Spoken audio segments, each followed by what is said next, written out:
course 1, we talked about how ads are bought and sold. In this lecture, we talked about how the ad units look like code snippets. Remember, ad units are static and ads will always appear in these spots. That's not very flexible, which is why we use something different called placeholders. Placeholders are potential places that ads may show. Ezoic may or may not fill a placeholder with an ad, but the more placeholders on the site, the more spots Ezoic can test, and the better chance it has to optimizing your site. This is why when setting up your site, we recommend placing at least 10 to 15 placeholders on your site, but even more on longer pages.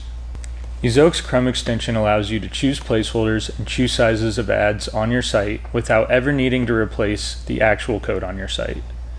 I'm going to walk you through these features and how to set up a couple of placeholders, so pause this video if need be. First, let's talk about installing the extension. If you're a WordPress user, you're going to need to log out of your WordPress admin when using the Chrome extension. This ensures best functionality of the plugin. Next, download the extension from the Chrome store. We've provided the link to you for easy access below. Once installed, you will see a green Ezoic icon show up in your browser next to the search bar.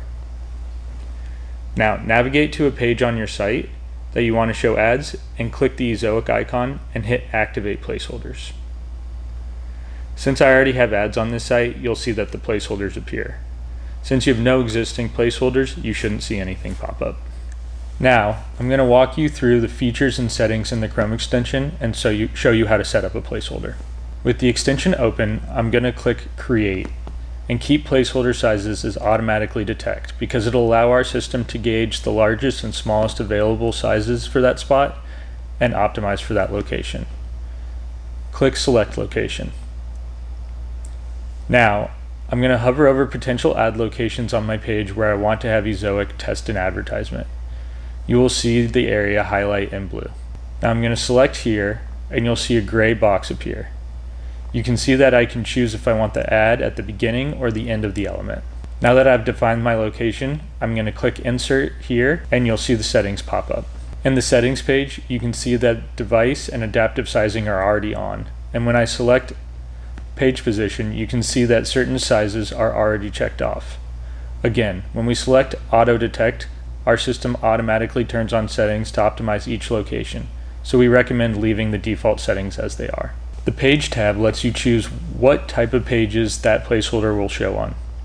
Ezoic default is to find similar existing and future pages to the one that you're working on and put placeholders in the same locations on those pages.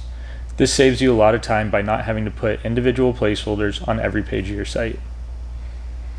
Style lets you choose the size of the margins and padding placed around the placeholder and choose the alignment of the placeholder. Now, after going through all these, click Save, and you'll generate a new placeholder for your site. You should repeat that same process for 10 to 15 placeholders on your site in different locations. You can delete a placeholder by clicking the drop-down menu on the individual placeholder and clicking Remove. But please be aware that you're removing placeholders that are already in testing and can be detrimental to your EPMV and revenue, as it will take time for the system to relearn and optimize the site. This is why we suggest simply deactivating the placeholder by removing the available devices instead of deleting the placeholder altogether. Just a friendly reminder that ads will not show until you pass the monetization test. So after we set everything up, don't be alarmed if you aren't seeing ads yet.